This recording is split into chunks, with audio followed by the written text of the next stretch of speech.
Hello, this is question 26 from the 2024 MAT. In this question, we will write coordinates xy for a vector instead of the usual xy notation. Okay, for example, 3 times 2, 1 is 6, 3. Fine.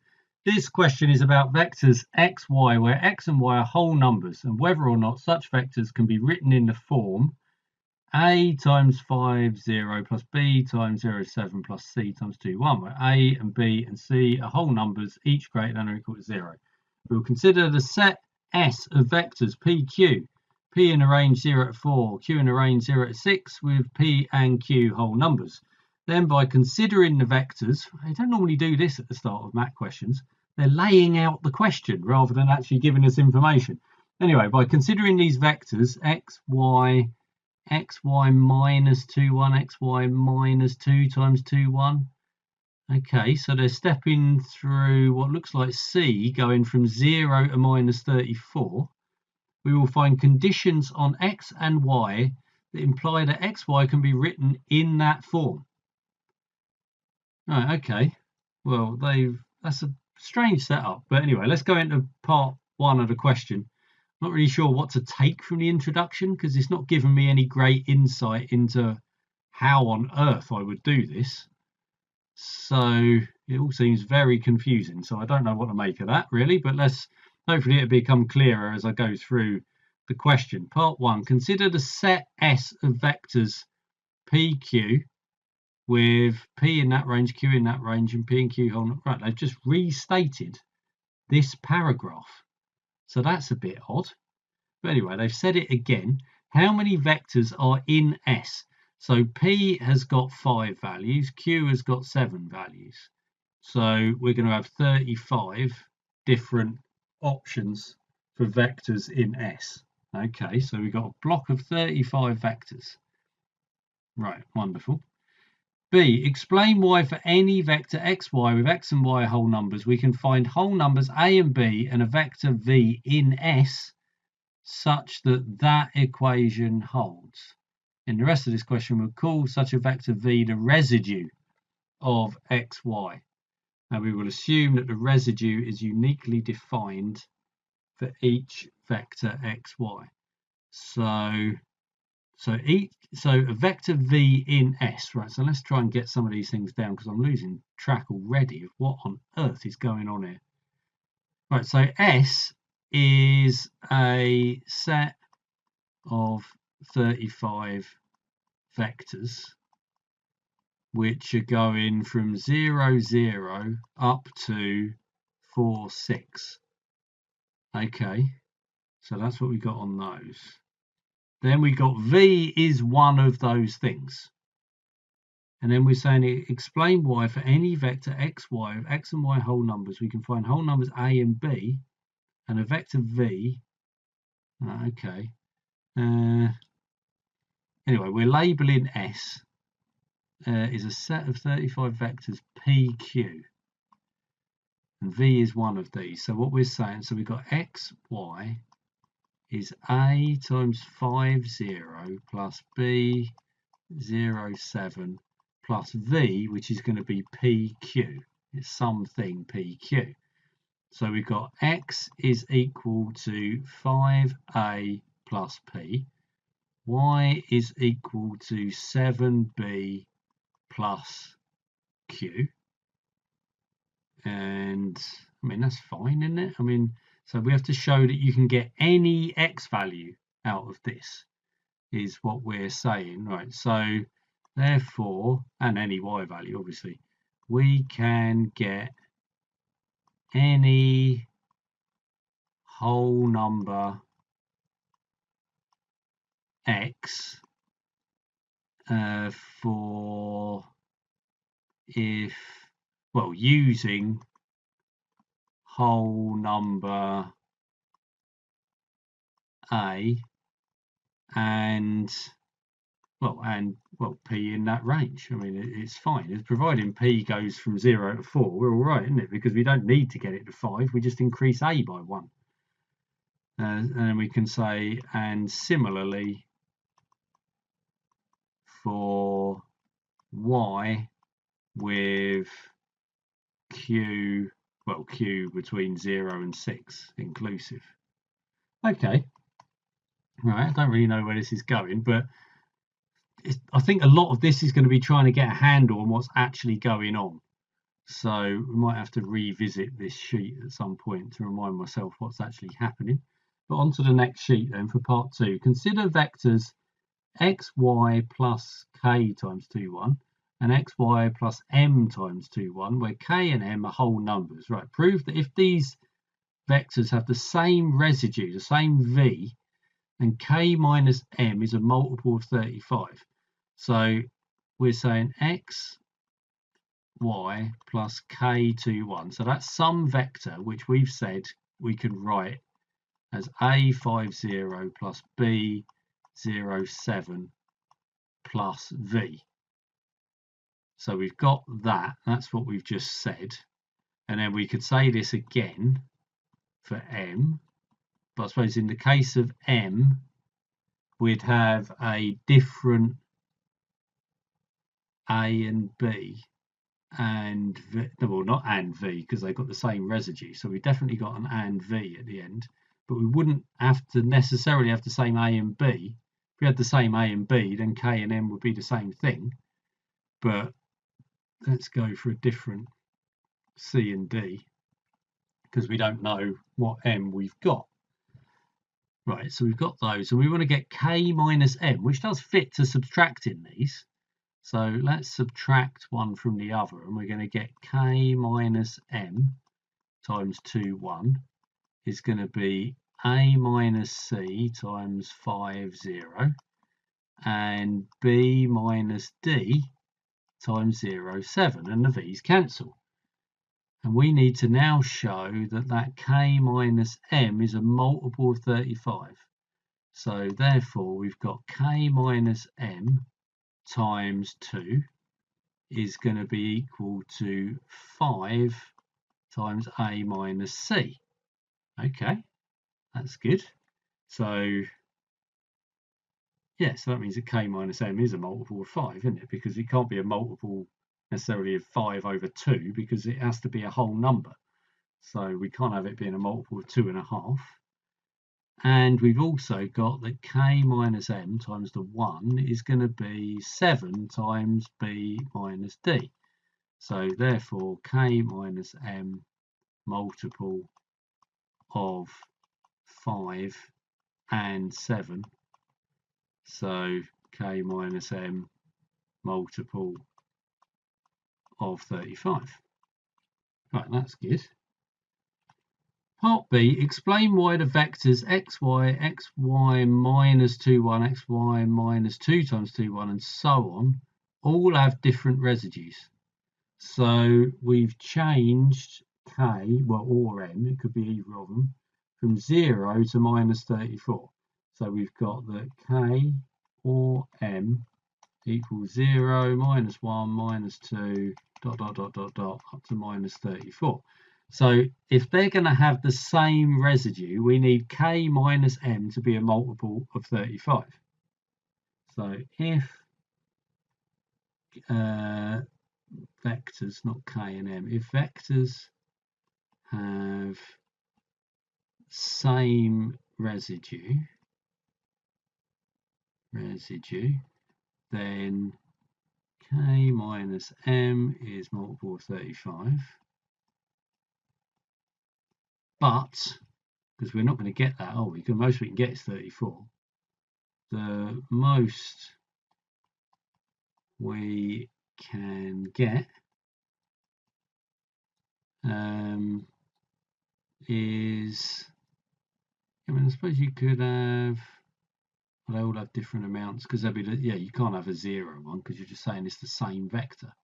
You can't say the same vector has got different residues. Yeah, it doesn't fit, does it? Most we can get is k minus m equals 0 minus minus 34, which equals 34.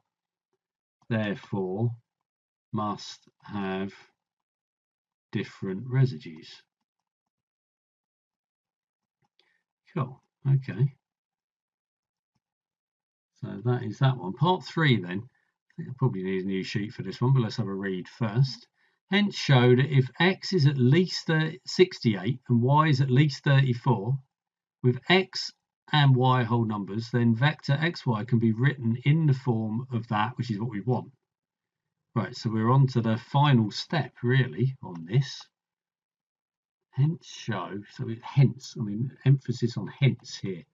So what have we got out of all of this? We've just shown that we've got 35 vectors with different residues. 35, right, so from part B,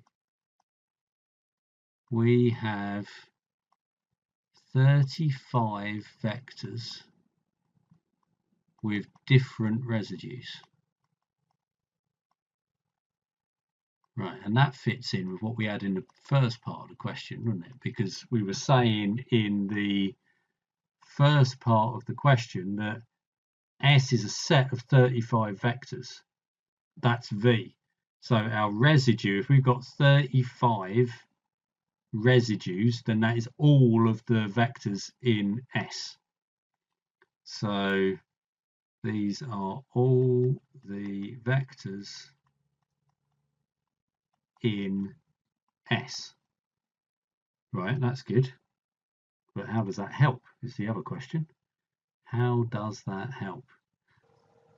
And what's that got to do with the... All right, I see what it's got to do with the 68 and the 34 then, because if we're going to construct all of those vectors, then we need to be able to have k going up to, or down to, whatever we want to look at it, minus 34. So, yeah, okay. So let's put that in as well. And we can construct all of these vectors while keeping x greater than 0 and y greater than 0, well, greater than equal to 0, isn't it? We had to have, yeah, greater than equal to 0, which is just as well because k can go to minus 34 as when k equals minus 34, we will have minus 68 minus 34. So we're starting with x at least 68 and y at least 34. So, okay, so that is fine. And what is that then telling us then? So we've got all of these vectors and we've got, yeah, all those different residues. Not really sure. What we want to end up with, sometimes if you get stuck, I'm going to do my usual thing of let's start at the bottom. So what I want to show, the bottom line I want to have is that xy is equal to a times 5, 0 plus b times 0, 7 plus c times 2, 1. Okay, so we've got, I mean, this is looking fairly similar things, isn't it? I mean, they certainly fit in with these previous equations. We've got k going here through from 0 to minus 34. So if we were taking off, if we were going to write this as, I'll leave a space because I know what I'm going to put in between these lines. xy is a50 plus b07 minus k times 2, 1. Then I can say, well, let c equal minus k. That's what I want in there because we want to have a number which is, yeah, well, yeah, we're talking about c being a whole number greater than or equal to 0, so that's fine. And k, we're going through negative numbers. We're going through negative 0 to negative 34. So we can now turn that into a positive c and change the sign. So that's looking good. We've also got that xy, let's leave a bit more space because I don't know exactly what I'm going to be putting between these. xy plus k 21 is equal to a times 507 plus b times 07 plus v. Okay, so there must be a way of getting rid of the v. And yeah, okay, I can see what it is now. It's helped writing it out that way because we've said that we've got 35 vectors with different residues, being all the vectors in S. So we can pick a value of k that gives us 0, 0 for v. So find value of k, which gives v equals 0, 0. So if we get the value of k, there's some value of k that will have 0 residue. That's what we're looking for. So you find that, which is going to be k is 0 or below. So yeah, we've got k is less than or equal to 0. So we find that, remove v because it's just the 0, 0. Then we go to this equation here and we flip over. Right, okay, that's fine. Yeah, hence show that if x is at least 68 and y is at least 34, then it can be written in that format. Right, let's just go through this logic again because I like to do this bit by bit. So from part B, we've shown that we've got 35 vectors with different residues. That's every single vector in S, because that's what S is. It's the total set of residue vectors. We can construct all of those vectors because x and y are high enough to start with. And we need to keep x and y above 0 in all of this. So we can subtract these 34 lots of 2, 1 and still keep everything greater than or equal to 0. So there's no problems there. Then we find the value of k that gives us a 0 residue, so we can remove v from our equation, remove v from this equation, and then we subtract the k to 1 from both sides, and we replace minus k with plus c. So it's then giving us a, so c will then be greater than or equal to 0. Yeah, that's wonderful. That's just gone through quite nicely. Then we got the last part then. So part 4, a student claims if x and y are whole numbers, if x is greater than 0, y is greater than 0, and x plus y at least 102, then xy can be written like that. So then is that claim correct? Well, it's not going to be correct because it's breaking our minimum numbers. I mean, you might get lucky that, you know, you might hit the k value before you have to go through all 34 of them, but we can't guarantee that that is definitely going to be the case. So let's give a counter example. So let's say, well, no. And then, for example, well, let's take an extreme case. X is 101, y is 1. So that would mean if y is 1, we'd have to have b is equal to 0, c is equal to 1. Which means we'd have that 99 is 5 times a, where a is a whole number. So we've got a fail. Yeah, okay, that last part was a lot easier. And you don't actually need to have done part 3 in order to do part 4. Part 3 was the tough bit in this question by a distance. I would say the first couple of parts went through not too badly, and then yeah, it started getting a bit awkward after that. So yeah, I think all in all, that is pretty good. I don't think there's anything else I need to say on that. I'm still just slightly glancing over part 3 just to make sure that I didn't say anything daft in it. Because the thing that was making me wonder of we need to, whether this, did we actually say x and y have to be greater than or equal to 0? But it must be in the bit at the start, wouldn't it? We've said that, yeah, it must be, because if we want a, b and c all to be greater than or equal to 0, we've just got positive numbers everywhere. So x and y have got to be greater than equal to 0 as well if we're going to make this work. So we do need to keep these x's and y's positive as we're going through, otherwise we're going to have to start pushing a and b to be negative. So yeah, I am happy with that. It was just something that caught my eye towards the end of the question. It was sort of implied all the way through but not explicitly written out, but it's obviously the case. So yeah, tough question. That, well, part 3 is tough. Parts 1, 2 and 4 aren't that bad. Part 3 was a difficult 4 marks to get your hands on, but you still got quite a lot of marks to get in the other parts of the question, even if you were struggling to put that together. But it's that same old trick again with quite a lot of these things. If they've given you a show that and you can't quite see how to get to it straight away, and I mean, I couldn't see how to get to it immediately, put your answer down at the bottom, start working backwards, and you can just see what's missing. That was the key step to get into looking at that equation and then this equation, thinking, right, well, v has got to disappear. So we need to get v to be 0, 0. It's one of the permutations. It's one of those vectors in S.